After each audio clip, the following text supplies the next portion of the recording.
नमस्कार, मैं नितिन छाबड़ा एडवोकेट अपने YouTube channel the law point में आपका हार्दिक स्वागत करता हूँ। सावधानी हटी दुर्घटना घटी या नज़र चूकी और माल यारों का, आपने ये कहावत सुनी होगी जो वकालत के फील्ड में बिल्कुल फिट बैठती है। यदि एक एडवोकेट किसी केस में कोई गलती करता है तो दूसरा यदि शार्प है और मौके का वो फायदा उठाता है तो केस अपने पक्ष में निकाल कर ले जाता है।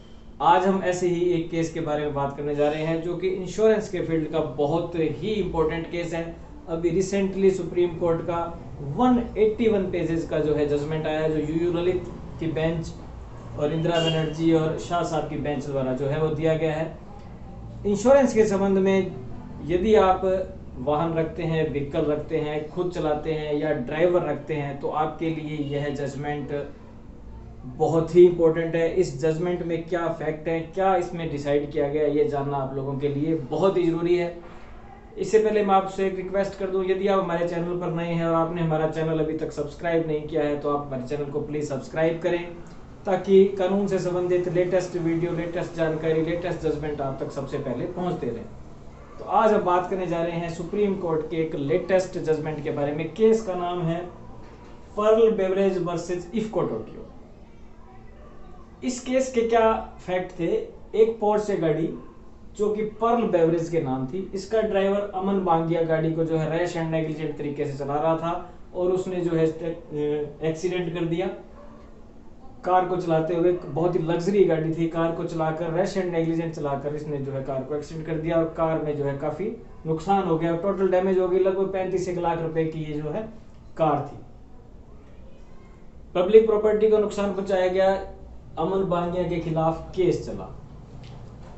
यह तथ्य सामने आए कि at the time of accident जो ड्राइवर है वो नशे की हालत में था और उसके इन्फ्लुएंस में, नशे के प्रभाव में जो है वो साधन चला रहा था। उसके खिलाफ 279 आईपीसी और 185 एमवी एक्ट का मुकदमा चलाया गया। कार को भी नुकसान हुआ, क्रिमिनल प्रोसीडिंग अलग चली। अब कार के नुकसान के लिए जो है उन्होंने इफ्को टोक्यो कंपनी के यहाँ क्लेम फाइल किया। इफ्को टोक्यो कंपनी ने जो है वो क्लेम, अपनी जांच करवाई, सर्वे रिपोर्ट, इन्वेस्टिगेशन रिपोर्ट करवाई, डॉक्यूमेंट कलेक्ट किए और क्लेम को जो है नो क्लेम कर दिया। किस ग्राउंड पे? यह कहते हुए कि जो अमन बांगिया है at the time of accident जो ड्राइवर था गाड़ी का वो नशे की हालत में था।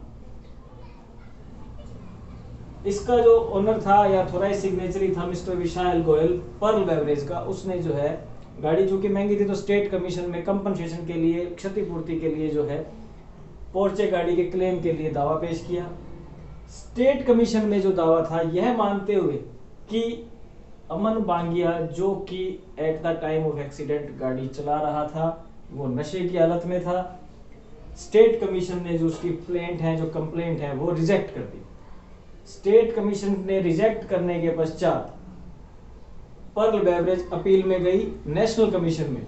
नेशनल कमीशन में भी दोनों को सुना गया।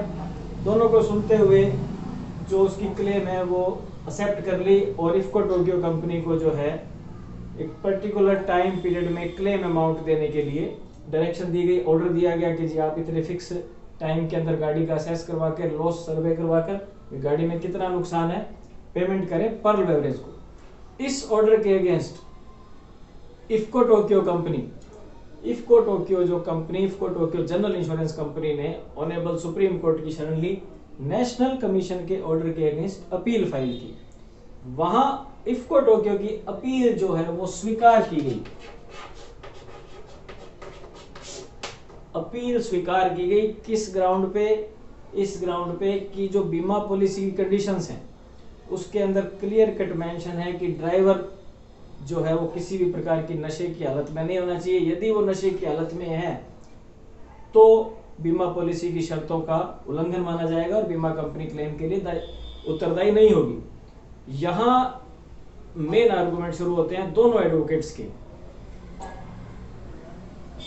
ब्रीथ एनालिसिस नहीं हुआ था मौके पर। जो कंडीशंस थी उसके अंदर ये आया था, पुलिस रिपोर्ट में आया था कि अमन बांगिया जो है वो अमन बांगिया जो है वो लिकर के नशे में था, इन्फ्लुएंस था लिकर में। परंतु उसका कोई ब्रीथ एनालिसिस नहीं हुआ, कोई केमिकल एग्जामिनेशन नहीं हुआ। यहाँ जो पर्ल बेवरेज के एडवोकेट थे, उन्होंने आर्गुमेंट किया कि हमारे खिलाफ जब तक कोई साइंटिफिक या ऐसी कोई एविडेंस नहीं है जिससे ये साबित हो सके कि अमन बांगिया नशे में था, उसके ब्रीथ एनालिसिस और केमिकल एग्जामिनेशन के बिना ये नहीं कहा जा सकता कि कार का जो संचालन है वो नशे में किया जा रहा था। परंतु यहाँ ही जो एक इम्पोर्टेंट चीज है वो ये है, जो अमन बांगिया के खिलाफ 279 और 185 185 MV एक्ट के तहत जो है कार्रवाई क्रिमिनल प्रोसीडिंग इनिशिएट की गई थी, वहां अमन बांगिया क्रिमिनल कोर्ट में प्लीड गिल्टी करता है, कॉन्फेशन करता है और यह लिख कर दे देता है कि जी मेरे से गलती हुई और मैं रैश एंड नेग्लिजेंट चला रहा था।